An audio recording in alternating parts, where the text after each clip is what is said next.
সোমবার দুপুরে আলিপুরদুয়ার জংশন রেলবাজার এলাকার নানান রকম সমস্যার বিষয় শুনতে আসেন আলিপুরদুয়ারের সাংসদ মনোজ টিক্কা। এলাকার ব্যবসায়ী সংগঠন ডুয়ার্স উন্নয়ন সংগ্রাম সমিতি জংশন রেলের জায়গায় সুপার স্পেশালিটি হাসপাতাল এবং হাসিমারায় এয়ারপোর্টের দুটি দাবি সহ একাধিক দাবি দিয়ে সাংসদ মনোজ টিক্কার সঙ্গে আলোচনা করেন এবং তার হাতে স্মারকলিপি তুলে দেন। আমাদের তো মূলত দুটা দাবি ছিল, একটা ছিল আমাদের রেলের জমির উপরে মাল্টিপ্লার হসপিটাল আর একটা হাসিমারাতে এয়ারপোর্ট। এটা তার পাশাপাশি আরও 2-4টা দাবি ছিল। উনি আমাদের সম্পূর্ণ দাবিটা খুব মনোযোগ দিয়ে শুনেছেন এবং যা আমাদেরকে আশ্বাস দিয়েছেন আমরা সন্তুষ্ট। আমরা জানি আগামী দিনে উনি যদি এটা চেষ্টা করেন তাহলে ওটার নাম কি জানি সফল হবে। আমরা ওনার সাথে সন্তুষ্ট।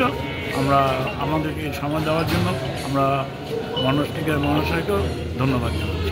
তো দাবি আছে যে এখানে যাতে আমরা আমাদের প্রাক্তন মাননীয় মন্ত্রী এবং সাংসদ উনি বলেছিলেন যে এখানে রেলের জমিতে একটি 200 বেডের সুপার স্পেশালিস্ট হসপিটাল হবে এবং হাসিমারাতে আমরা এয়ারপোর্ট তৈরি করব।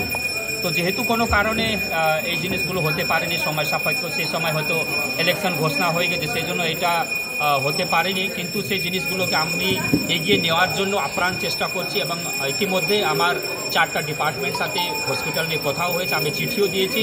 আমাদের যেহেতু এটা রিলেটেড আছে, টাকা দেবে মাইনরিটি ডিপার্টমেন্ট, জমি দেবে রেলওয়ে ডিপার্টমেন্ট এবং ডাক্তার তো হেলথ ডিপার্টমেন্ট থেকে আসবে এবং রাজ্য সরকার কম বেশি সহযোগিতা লাগবে। তো বিশেষ করে 3টা ডিপার্টমেন্ট রিলেটেড আছে, 3টা ডিপার্টমেন্ট সাথে কথা হয়েছে।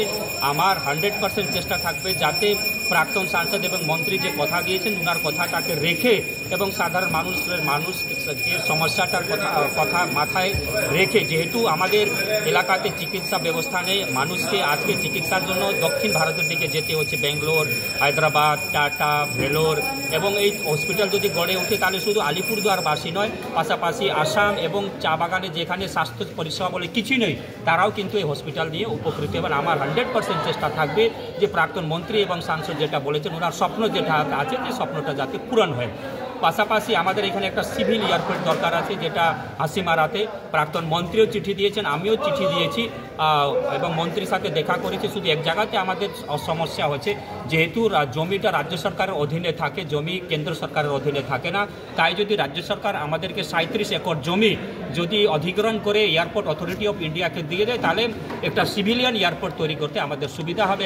এরপর জংশন রেলের জায়গায় দীর্ঘদিন ধরে বসবাসরত বাসিন্দাদের উচ্ছেদের নোটিশ নিয়েও স্থানীয়দের সঙ্গে আলোচনা করেন সাংসদ মনোজ টিক্কা।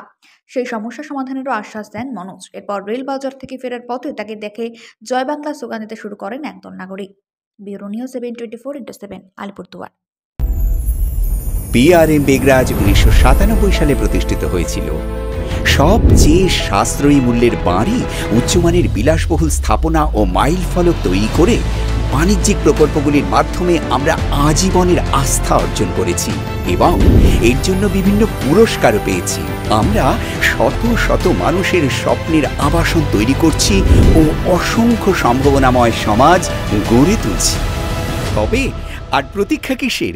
আসুন আমরা সকলে মিলে একটি আধুনিক জীবনযাত্রা গড়ে তুলি। বিস্তারিত জানতে আজই কল করুন।